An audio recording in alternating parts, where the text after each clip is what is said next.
glorificar tu nombre. Oramos en el nombre de Cristo Jesús. Amén. Pueden tomar sus lugares, hermanos. Y por favor, abran sus Biblias. El libro de Tito, la carta de Tito. Tito 1.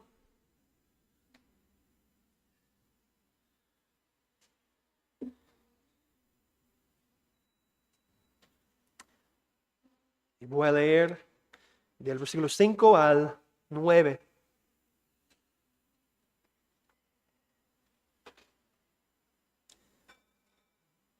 Tito 1,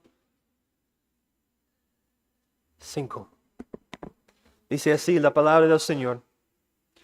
Por esta causa te dejé en Creta, para que corrigieses lo deficiente y establecieses ancianos en cada ciudad, así como yo te mandé.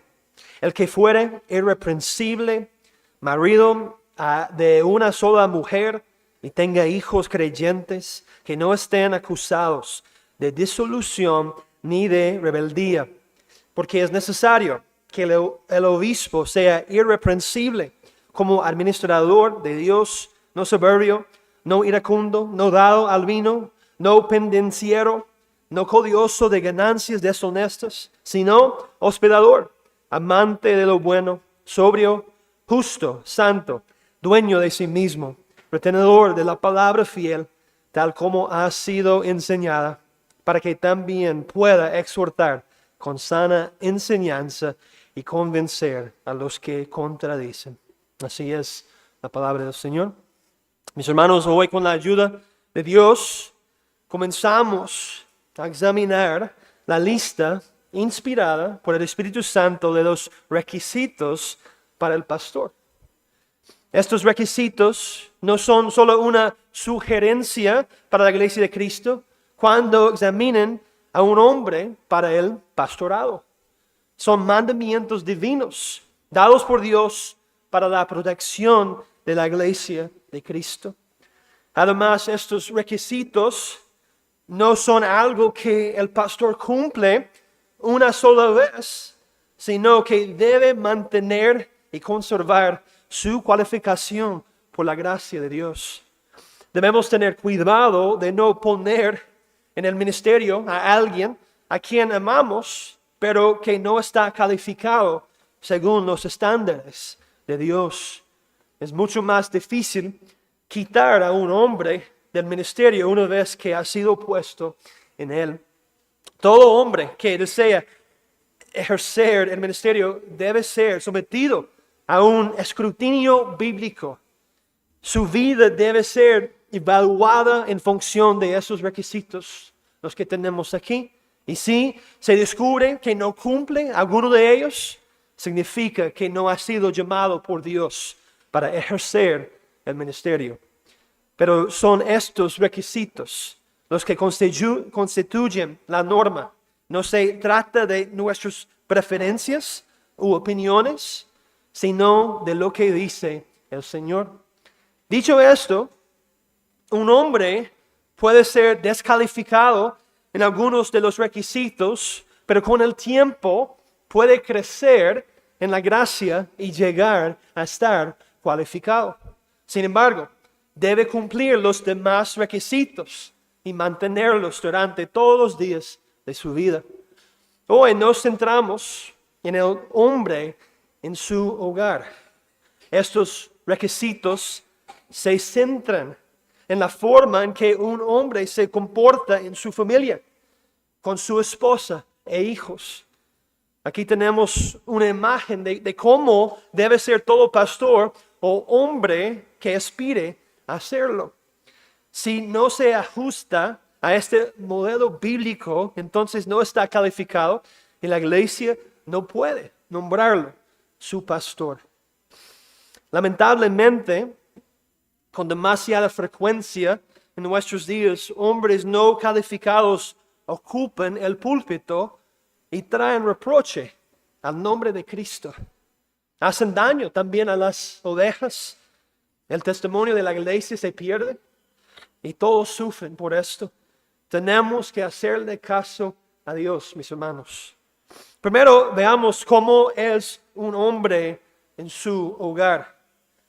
Y tenemos un dicho allá en los estados, y creo que se entienden aquí, pero así como anda el hombre, así anda su hogar. Así como anda el rey, así anda el reino. Y así como anda el pastor, así anda la iglesia. Una de las mejores maneras de ver cómo un hombre va a operar y funcionar como pastor en la iglesia es observar cómo actúa como esposo y padre en su hogar. La manera en que un hombre dirige su hogar es la manera en que dirigirá a la iglesia. Como dice Timoteo, pues el que no sabe gobernar su propia casa, ¿cómo cuidará de la iglesia de Dios? Y una nota final, antes de comenzar nuestra exposición del versículo 6, el día de hoy. No todo hombre debe ser pastor en la iglesia de Cristo. No todos están calificados. Y esto está bien, mis hermanos. Usted no es un cristiano de segunda clase, mi hermano, si no está calificado para ser pastor. El Señor le da a cada uno un llamado único y las gracias necesarias para ser fiel. Como dice Efesios 4, 11 y 12, y Él mismo constituyó a unos apóstoles, a otros profetas, a otros evangelistas, a otros pastores y maestros, a fin de perfeccionar a los santos para la obra del ministerio, para la edificación del cuerpo de Cristo. Una vez más, pongamos nuestros ojos en Tito 1, 6. Tito 1, 6. Y dice ahí, el que fuere irreprensible, marido de una sola mujer, y tenga hijos creyentes que no estén acusados de disolución ni de rebeldía. Con la ayuda del Señor abordamos cada uno de estos temas buscando comprender la mente de Cristo. En primer lugar, fíjense en la frase, el que fuere irreprensible. Ahora en el original griego, la conjunción está aquí, está presente al inicio del versículo 6. Es una condición de primera clase que asume que lo que sigue es verdadero, mostrándonos que se trata de una declaración condicional. Si un hombre cumple con estos requisitos, entonces puede ser pastor. Si no cumple con todos, no puede ser pastor. Es algo muy sencillo para nosotros. No puede haber ni la más mínima duda acerca de si el hombre cumple o no con estos requisitos. Primero tenemos aquí irreprensible. Y esta palabra en griego es anegletos. Esta palabra se usa para hablar de alguien que no puede ser llamado a un tribunal. Alguien contra quien no se puede presentar una acusación. En Romanos 8, 33, Pablo pregunta, ¿quién acusará a los escogidos de Dios? Y la respuesta es nadie. La idea es que el hombre es inacusable, sin culpa, libre de reproche, alguien del que nadie puede levantar una acusación legítima. Significa sin tacha, sin falta o no merecedor de crítica. Varios comentarios y traducciones ayudan a captar la idea que está presente aquí para nosotros. Dicen, hombres con buen testimonio. Un hombre tal que no se le puede presentar ningún cargo. Hombres de integridad incuestionable. Un hombre no debe ser culpable de hacer lo malo. Un líder espiritual debe tener buena reputación. Debe ser bien considerado por su buena vida. Y finalmente debe estar libre de toda acusación. Esta palabra que tenemos aquí se usa 5 veces en la Biblia. 2 aquí en Tito. Los otros 3 están en primero de Corintios 1:8, donde dice, el cual también os confirmará hasta el fin, para que seáis irreprensibles en el día de nuestro Señor Jesucristo. Otra ocasión de esta palabra está en Colosenses 1:22, donde dice: en su cuerpo de carne por medio de la muerte, para presentaros santos y sin mancha e irreprensibles delante de Él. Y la última instancia está en 1 Timoteo 3:10, hablando sobre los diáconos. Y dice: y estos también sean sometidos a prueba primero, y entonces ejercen el diaconado si son irreprensibles. Mis hermanos, esto no significa perfección. Porque si la perfección fuera el requisito, todos estaríamos descalificados, excepto el Señor Jesucristo.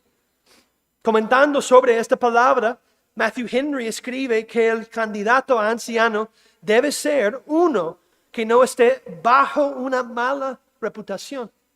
Más bien debe tener buen testimonio, aun de los que están afuera. Que no sea grosera o escandalosamente culpable, de modo que traiga reproche sobre el santo oficio. No debe ser una persona así. Y Calvino también comenta aquí, cuando dice que un obispo debe ser irreprensible, no quiere decir alguien exento de todo vicio, porque tal persona nunca podría hallarse, sino alguien que no esté marcado por ninguna deshonra que disminuya su autoridad. Su intención, por tanto, es que sea un hombre de reputación intachable. Este hombre, mis hermanos, debe ser irreprochable. Tiene un buen testimonio ante los miembros de la iglesia y fuera de ella, incluso ante los incrédulos. Como dice 1 Timoteo 3:7, también es necesario que tenga buen testimonio de los de afuera, para que no caiga en descrédito y en lazo del diablo. Esto no significa que no se le vaya a criticar, pero sí que nunca se le presentará una acusación legítima en su contra. Eso significa que la iglesia puede confiar completamente en su pastor. Hermanos y hermanas, este es el hombre que deben buscar para que sea su pastor. Pero yo quiero profundizar un poco más aquí. Ser este tipo de hombre no es solamente para el pastor. No es que solo los pastores deben ser irreprensibles. Todo cristiano debe esforzarse por esto. Cada hermano en Cristo. Cada hermana en Cristo. Y ahora yo quiero hacerles una serie de preguntas. ¿Es usted alguien que vive por encima del reproche en su vida? ¿Habla usted la verdad?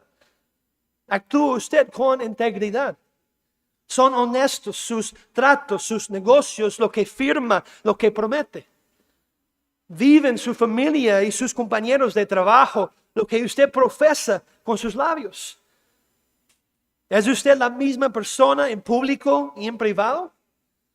¿Es usted rápido para confesar pecados y arrepentirse o se justifica?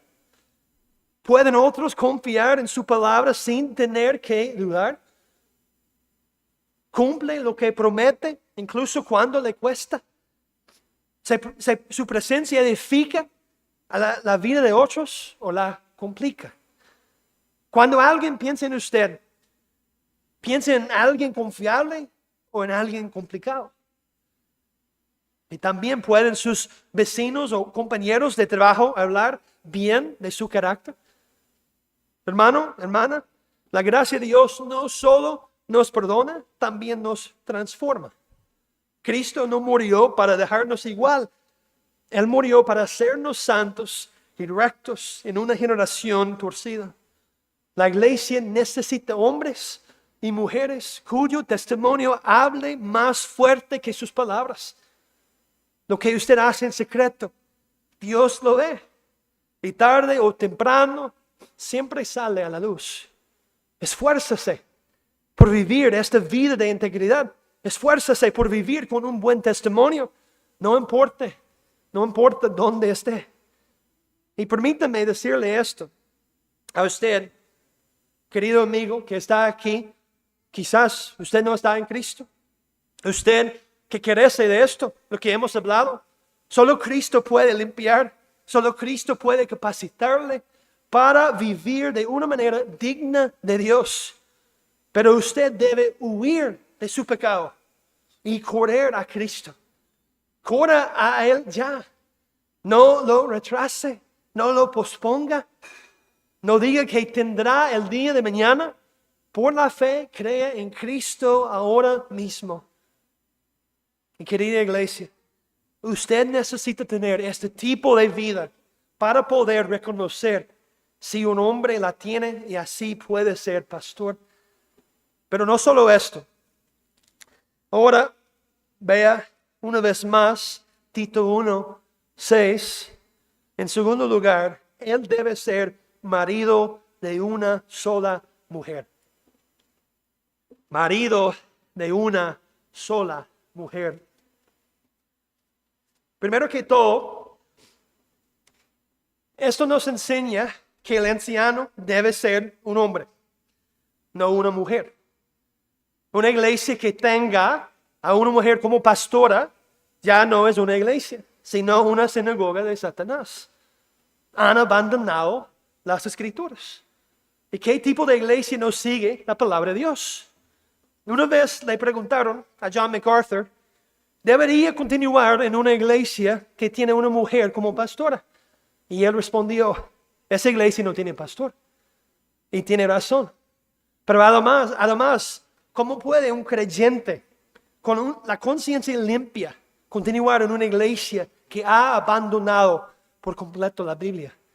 Necesitan huir y debemos advertir a aquellos que se encuentran en esa situación. Esta frase griega se traduce de la manera más literal como un hombre de una sola mujer o un esposo de una sola mujer. Esposo aquí se refiere a un hombre adulto, en este contexto significa un esposo. Una significa una sola persona, con énfasis en el aspecto numérico. Y mujer o esposa se refiere a una mujer adulta, sea virgen, casada, comprometida o viuda. Y Albert Martin explica aquí que la interpretación natural, obvia y superficial es que debe estar ligado solo a una mujer, no ser polígamo, y por implicación solo una mujer en sus ojos, en su corazón y en su cama. Esto significa que no puede tener más de una esposa.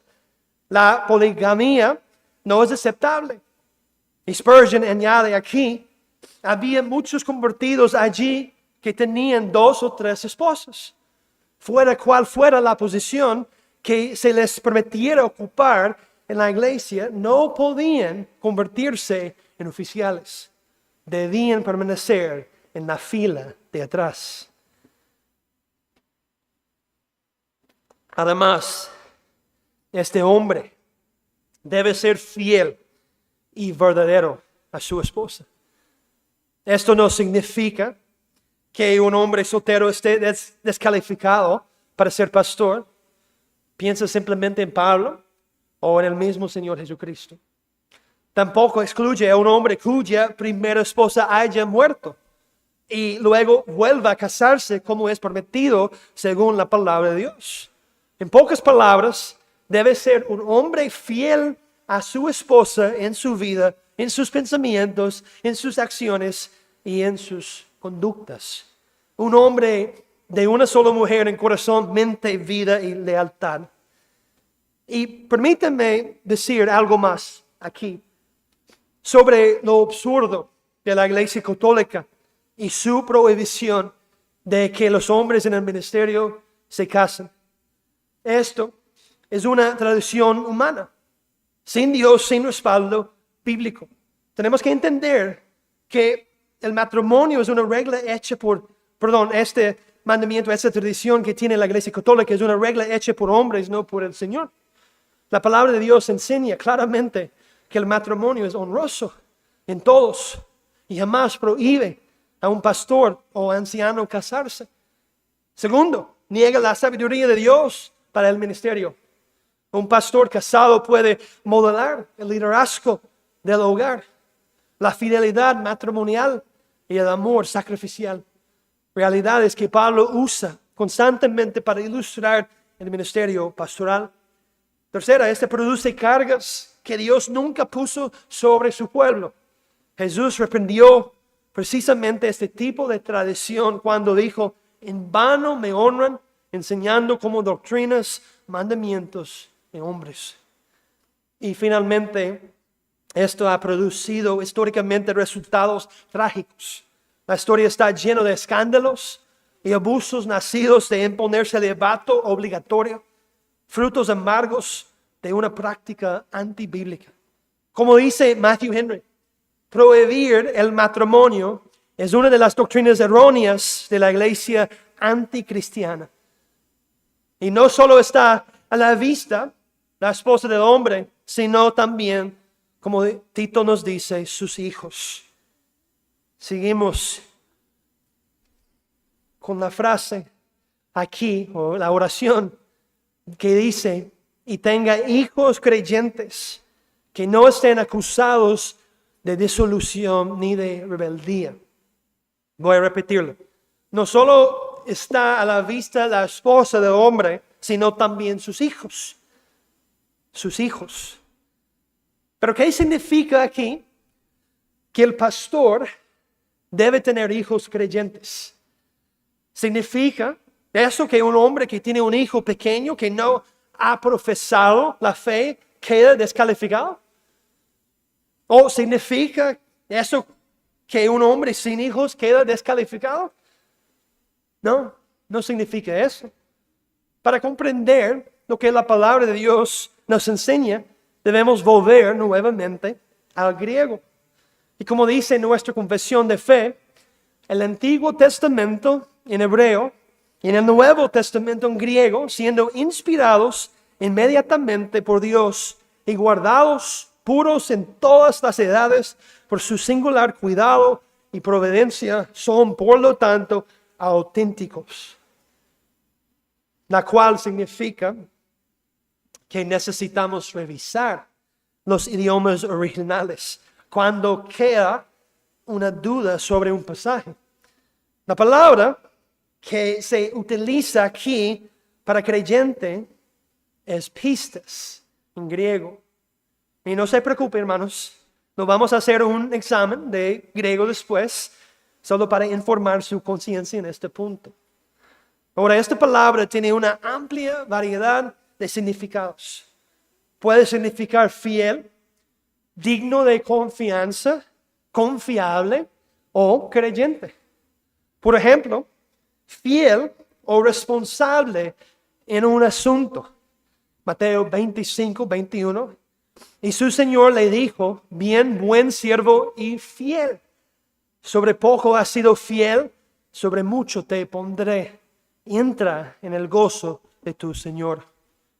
Y cuando necesitamos más claridad sobre un texto, acudimos a otros pasajes para reforzar nuestra comprensión. Ahora acompáñeme, por favor, a 1 de Timoteo 3.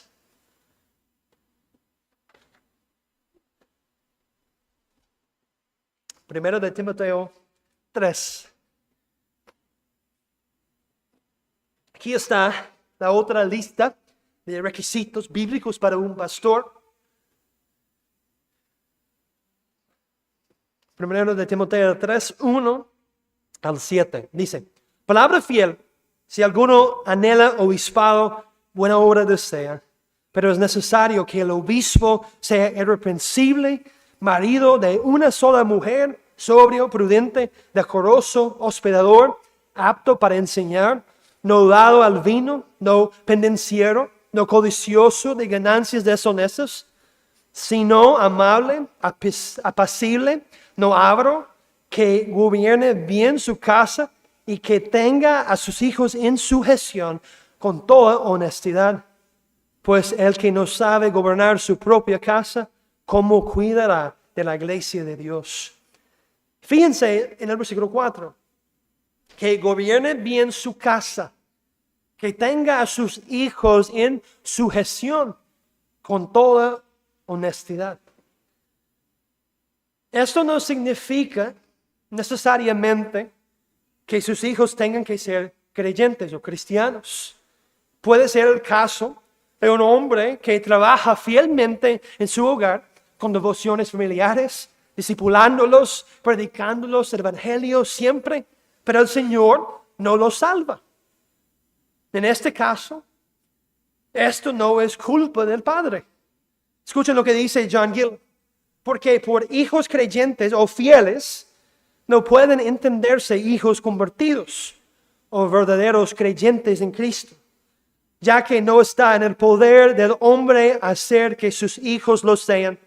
Y el hecho de que no lo sean nunca puede ser un impedimento para que un hombre sea anciano, si por los demás está calificado. A lo sumo, la frase solo puede referirse a los hijos, a que los hijos deben ser criados en la fe, en los principios, doctrinas y caminos del cristianismo, en la disciplina y amonestación del Señor.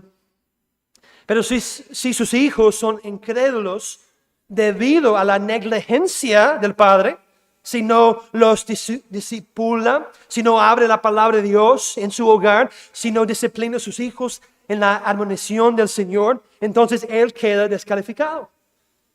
No diríamos que un hombre está descalificado cuando tiene su primer hijo y ese bebé aún no es creyente, ¿verdad? Pero sí podemos decir que un hombre queda descalificado si sus hijos son desordenados, caóticos, desobedientes y rebeldes. No ha sido fiel en su hogar en este caso.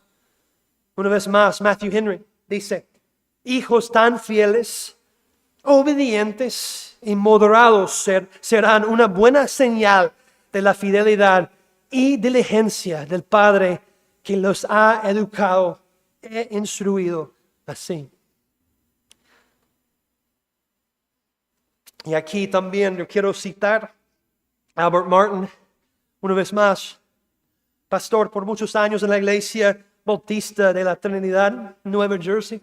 Y él dice esto: si usted entra en la casa de un hombre y pasa una noche con su familia, al final de esa noche debería verse obligado a concluir: este hombre sabe gobernar su hogar, sabe usar la autoridad con peso y con gentileza, con gracia y con dignidad.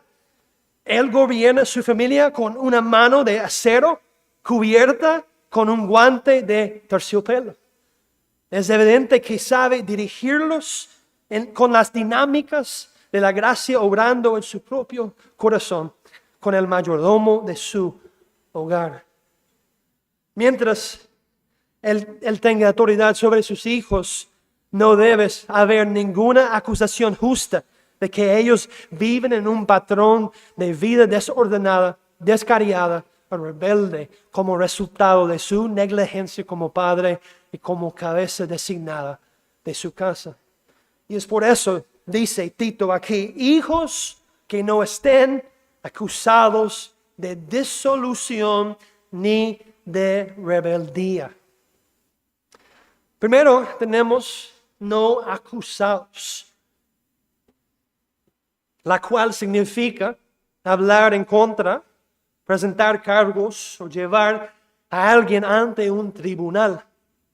Pablo está diciendo que los hijos del anciano no deben tener cargos legítimos de vida desordenada, libertina o escandalosa. Ahora tenemos la palabra disolución. Y este describe una vida desenfrenada, desperdiciada, sin autocontrol, especialmente asociada con borracheras, excesos, vida descarriada y conducta imprudente. Literalmente, una vida sin posibilidad de rescate, sin freno, que se abandona al pecado. Para un anciano, sus hijos no pueden ser conocidos por una vida de excesos, vicios, inmoralidad, borracheras, fiestas, escándalos o comportamientos que avergüenzan la fe. Y si son jóvenes y aún viven en casa, no pueden ser conocidos por su rebeldía, por negarse a escuchar las instrucciones de su padre, de comportarse como animales. Y hay una forma, mis hermanos, para saberlo. Observe y vea si cuando el padre les dice algo, obedecen inmediatamente o no. Muchas veces los niños discuten, se quejan o incluso ignoran. Estos son niños rebeldes. Ve allí la palabra final, rebeldía, significa no sometido, desobediente, indisciplinado, rebelde, ingobernable. Y se refiere aquí a hijos que no aceptan autoridad, no tienen límites, no reciben corrección y viven resistiendo toda regla. Escuchen una vez más Calvino. Él dice, en tercer lugar, que no sean desobedientes, porque el que no puede obtener de sus hijos reverencia o sujeción, difícilmente podrá refrenar al pueblo con el freno de la disciplina. Los hijos del anciano no deben ser marcados por una vida fuera de control, caótica o rebelde. Y no se espera perfección, pero sí un hogar ordenado, donde los hijos demuestran respeto, dominio propio y disciplina. Si los hijos viven con escándalo, rebeldía constante, desorden moral, inmadurez grave o desobediencia habitual, eso revela una falla en la autoridad y el pastoreo del padre en el hogar.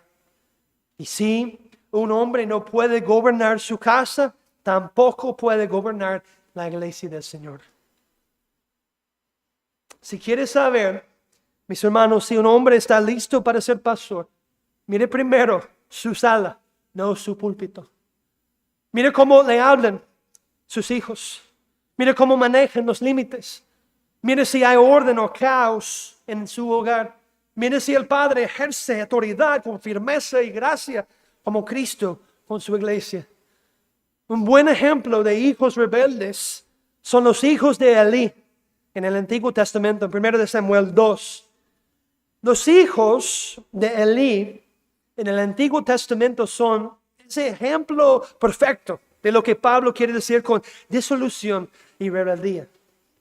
La Escritura nos describe como hijos de Belial, una expresión hebrea que significa hombres inútiles, perversos, sin valor moral. Esa palabra Belial es tan fuerte que Pablo la usa en el Nuevo Testamento como un nombre para Satanás. Y en la traducción griega del Antiguo Testamento se traduce con una palabra que significa pestilencia, como una plaga que pone en peligro al pueblo. Así de grave era la conducta de los hijos de Elí. Dice 1 Samuel 2:12, los hijos de Elí eran hombres impíos y no tenían conocimiento de Jehová.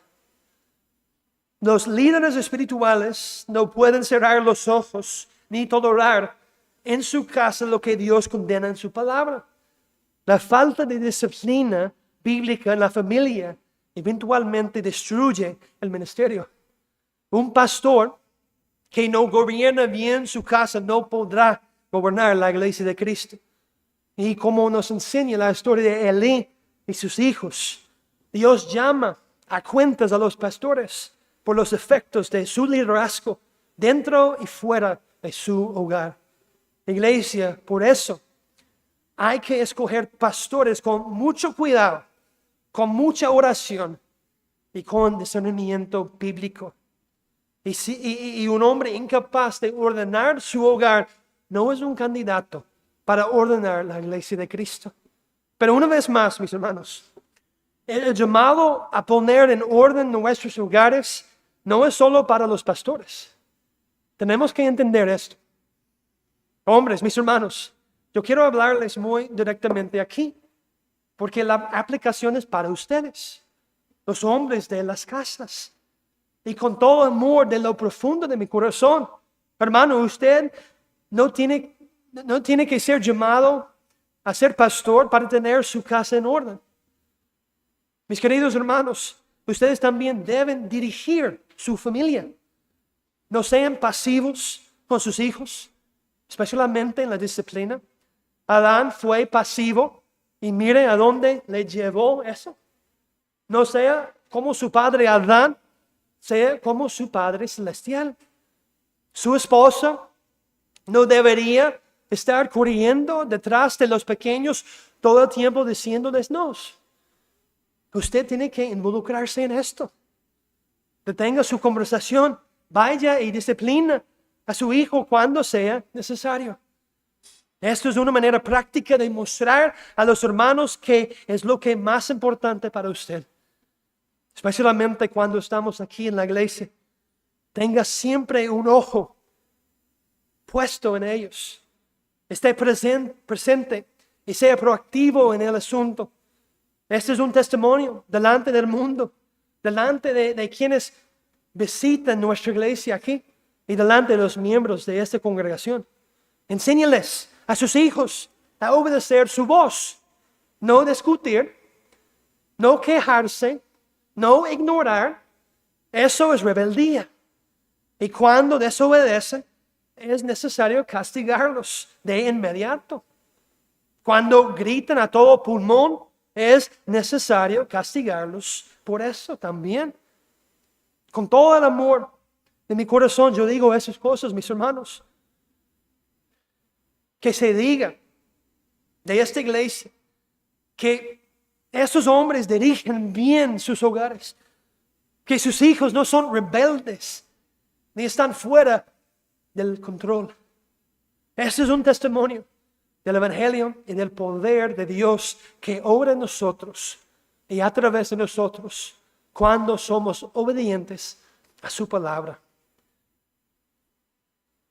Y mi hermano o hermana que no tiene hijos pequeños en este momento, ten cuidado aquí. Tenga cuidado de no juzgar o condenar a sus hermanos en este asunto. No sea siempre crítico en su corazón. Si ve algo que le preocupa, acérquese a su hermano y hágaselo saber en privado, pero con gracia, amor y misericordia. Hermanos, no estoy tratando a abrumarlos, de ponerles una carga sobre sus espaldas, pero esta es la palabra de Dios. Aquí es donde se vive el cristianismo de manera práctica. Y si se sienten tentados a desanimarse o abrumarse, solo miren a nuestro Padre perfecto que está en el cielo, lleno de misericordia, lleno de compasión y ternura. Acudimos a Él en estos momentos, en los momentos de necesidad y debilidad. Corremos hacia Él clamando perdón. Oramos, Señor, ayúdame a ser como tú. Ayúdame a ser un ejemplo de lo que significa ser un padre piadoso. Ayúdame a obedecer tu palabra. Ayúdame, Señor, en mi debilidad. Hermanos, una oración como esta, el Señor la escucha. Hermanos, aquí es donde todo aterriza. Un pastor debe gobernar bien su casa. Pero cada hombre, cada hogar, cada familia aquí presente debe esforzarse por lo mismo. Y si el Señor mira a esta iglesia, ¿qué verá? Verá hombres que dirigen con firmeza y ternura. Verá hogares ordenados. Verá hijos que honran a sus padres. Verá un pueblo que vive lo que predica. Que en esta iglesia no haya rebeldía disfrazada de libertad, ni desorden disfrazado de son solo chiquitos. Que se digan a nosotros, esta iglesia teme a Dios y en sus hogares se nota. Hermanos, la iglesia de Cristo necesita hombres de una sola mujer, hombres irreprensibles, hombres que gobiernen bien su casa, porque solo así podrán ayudar a gobernar la casa de Dios. Que el Señor, en su misericordia, nos haga esos hombres para su gloria, para el bien de su iglesia y para el testimonio ante el mundo. Oremos.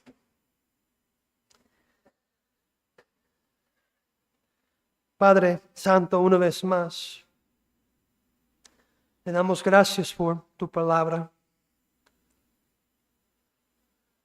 Ayúdanos a ser humildes, a recibirla, a entender el propósito de ella, y que su Espíritu Santo nos ayude, nos corrige en todo lo que necesitamos cambiar en nuestras vidas. Oh Señor, ayúdanos como iglesia de reformarse aún más, no solamente en nuestra doctrina, pero también en nuestra práctica. Oh Señor, bendícenos ahora. Danos lo que necesitamos esta semana para ser fieles, para seguir adelante, confiando en las promesas de Dios. Gracias por Cristo.